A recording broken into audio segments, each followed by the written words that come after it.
बिस्मिल्लाहिर्रहमानिर्रहीम। अस्सलाम वालेकुम students. Topic number 16.8 power in AC circuits सबसे पहले आज स्टडी करेंगे।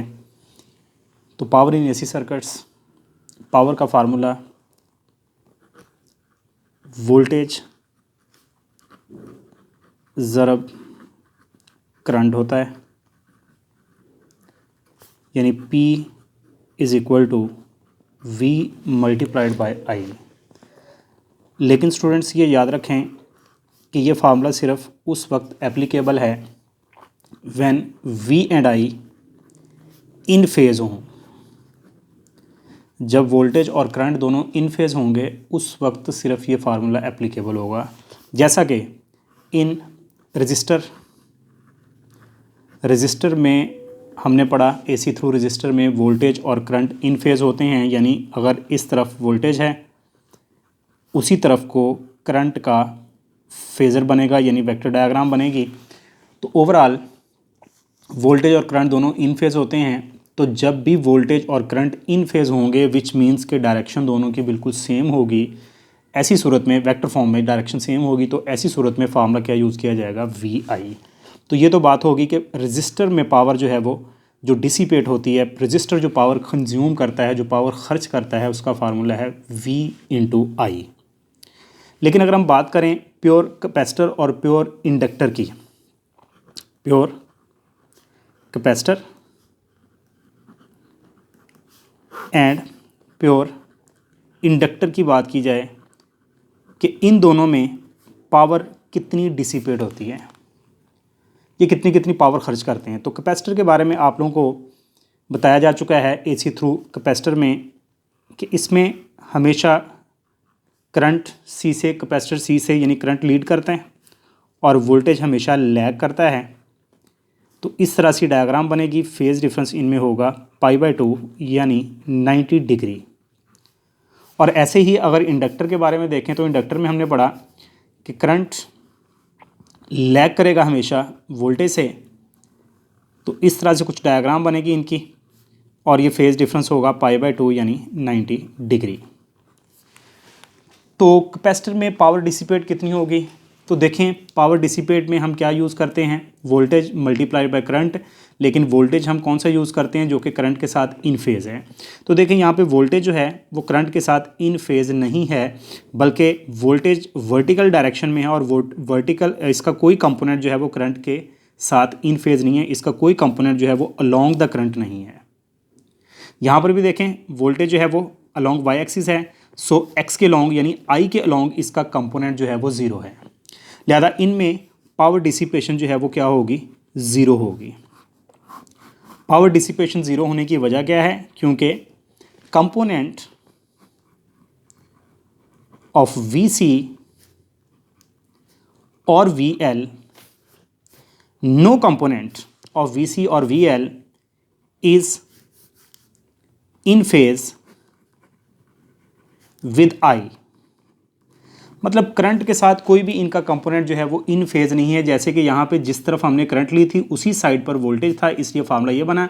लेकिन अभी वोल्टेज का कोई भी कंपोनेंट अलोंग एक्स एक्सिस यानी अलोंग करंट एक्सिस नहीं होगा, वो उसके ऊपर परपेंडिकुलर है, तो इस डायरेक्शन में नहीं है। इस वजह से वोल्टेज का जो कंपोनेंट इसके साथ जो है वो इन फेज़ नहीं है, तो V यहाँ पे ज़ीरो होने की वजह से पावर डिसिपेशन ज़ीरो आएगी। तो इन दोनों में ही ऐसा है कि वोल्टेज का कोई सा भी कंपोनेंट जो है वो along the direction of current नहीं है, करंट की सिमत में नहीं है। इस वजह से जब भी हम यहाँ पे ये जो V लेना है ना, हमने ये वो लेना है जो कि करंट के साथ इन फेज़ है। ना VC में इसके साथ इन फेज़ है, ना VL में, यानी VL का भी कंपोनेंट इसके साथ इन फेज़ नहीं है, परपेंडिकुलर है। VC भी इसके परपेंडिकुलर है। कोई कंपोनेंट ऐसा नहीं है जो करंट की डायरेक्शन में, इसलिए पावर डिसिपेशन क्या होगी, ज़ीरो होगी। लिहाजा एक रजिस्टर में पावर जो डिसिपेट होती है वो V इंटू आई। एक प्योर कैपेसिटर या प्योर इंडक्टर अगर जो है लगा हो हमारे पास किसी भी सर्किट में, तो उस वक्त भी पावर डिसिपेशन ज़ीरो होती है। अब हम बात कर लेते हैं स्टूडेंट्स RC और RL सर्किट की। RC सर्किट हमने पढ़ा, तो RC सर्किट में हम पढ़ चुके हैं। ये RC सर्किट में यही डायग्राम ऑलमोस्ट बन रही है कि हमारे पास इस साइड पर वोल्टेज होते हैं R के यानी रजिस्टर के, और यही करंट एक्सिस को भी ज़ाहिर करते हैं। जबकि वोल्टेज कैपेसिटर के इस साइड पर होते हैं, करंट से 90 डिग्री के साथ लैग कर रहे होते हैं। इन दोनों को हम हेड टू टेल रूल के मुताबिक ऐड करते हैं VC, और ये इनका रिजल्टेंट होता है, रिजल्टेंट वोल्टेज जो कि सर्किट में करंट जिसकी वजह से फ्लो कर रहा होता है, और ये लैग कर रहा होता है करंट से एन एंगल थीटा पर। ये हमने RC सर्किट में डायग्राम पाई। तो अब अगर देखा जाए तो ये हमारे पास जो V है, अगर हम इसके कंपोनेंट्स लें तो ये इसके दो कंपोनेंट्स बनेंगे, ये इसका हॉरिजॉन्टल कंपोनेंट बनेगा और ये इसका वर्टिकल कंपोनेंट बनेगा V का, यानी ये बनेगा V कॉज ऑफ थीटा, यानी ये बनेगा हमारे पास V कॉस थीटा।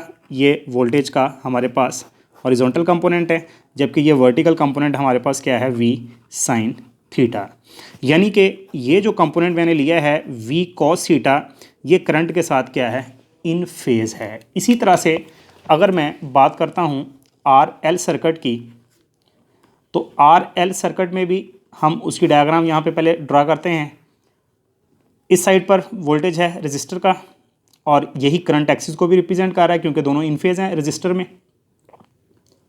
और ये हमारे पास वोल्टेज अक्रॉस इंडक्टर है। दोनों को हेड टू टेल रूल के मुताबिक अगर हम ऐड करते हैं VL, तो ये हमारे पास इनका रिजल्टेंट वोल्टेज आएगा और लीड कर रहा है करंट से बाय एन एंगल थीटा। ये डायग्राम हमने RL सर्किट में पढ़ी।